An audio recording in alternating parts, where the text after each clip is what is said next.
Okay, so Bloody Lane turn 15 part 2. We just completed the Union event phase. We're going to move on to the Union action phase. So we determine and resolve actions for the foremost Union counters. Then any remaining Union counters in rear attack positions will automatically move forward if they are able to. Okay, so attack track A, there is no counter. So these guys here are now on cohesion 2. So they will flip up. Their maximum cohesion is 3, but they can now, they do not now have to automatically resolve crouch and reform. So we're going to roll 1d6. 1 to 4 will be a move, which will re-roll for a charge. 5 to 6 will be a volley. Let's see what we get. 5 is a volley. So this is what I just said in part 1. This is actually to my advantage now because there's a smoke token.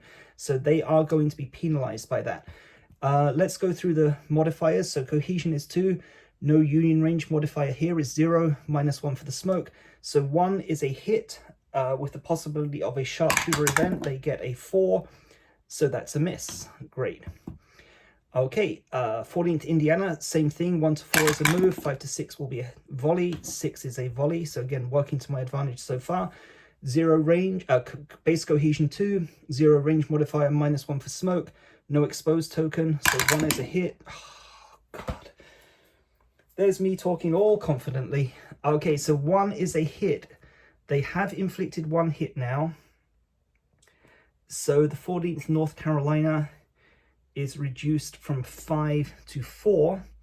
But if you roll a natural 1, you subsequently resolve the sharpshooter event. Sharpshooter event is 1d6.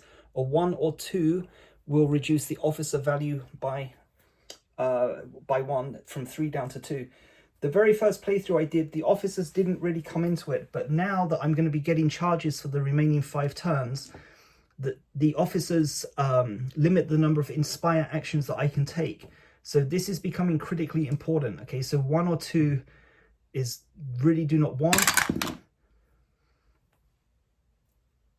And the silence says it all, doesn't it? So, okay, so officers started off on 4, down to 3, now down to 2. So this is really messing me up. The officers now limit the number of inspire actions I can take to 2.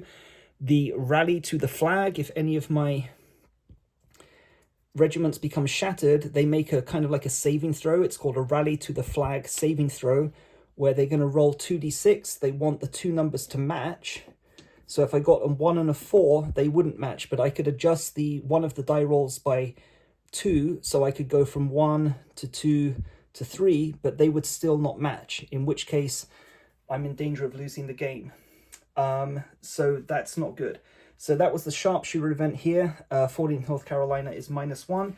Okay, second is the 7th West Virginia. 1 to 4 is move, 5 to 6 is a volley. So we got a 3. Okay, so what we do in this case, normally that would be a move, but because they're in attack position number 4, we're going to re-roll 1d6 again. 1 to 4 will convert it to a charge. 5 to 6 will revert to a volley. We get a 2. So they're going to charge. Okay, so we're going to do blue and yellow. So the charge is very simple. Roll 1d6 plus cohesion, 1d6 plus cohesion for the Confederates. If the result is equal, or if the Confederate is higher, it's -1 cohesion to the attacking Union. If the Union is higher, both counters is -1 to cohesion. So we're going to do 1d6 for blue is for the regiment, Union regiment, yellow is for the Confederate regiment plus cohesion. And okay, so we win comfortably. So 7th West Virginia has their cohesion reduced to 2.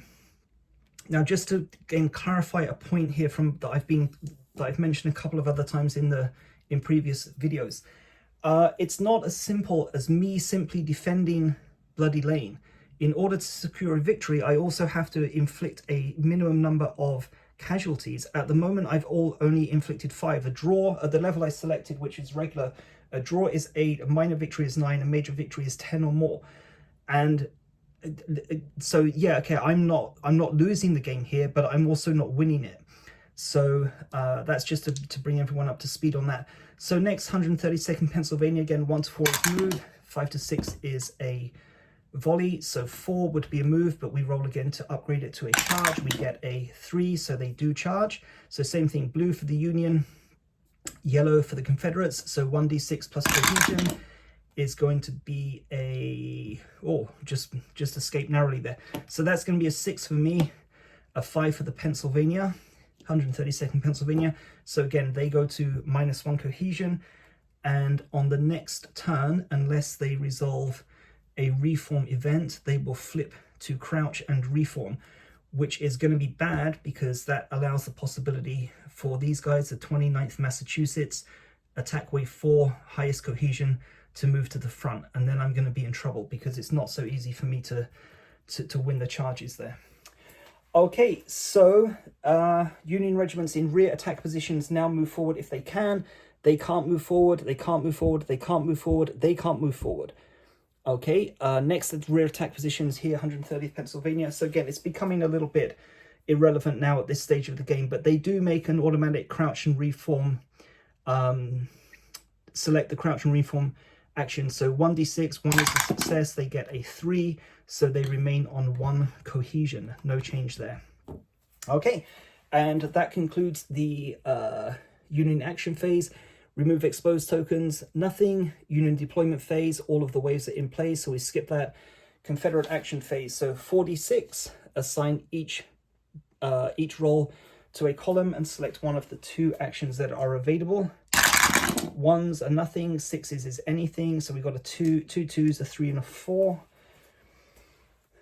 So we've got, this gives us a fire, exposed fire, oblique fire, reload, quick reload. 3 is inspire, which is good.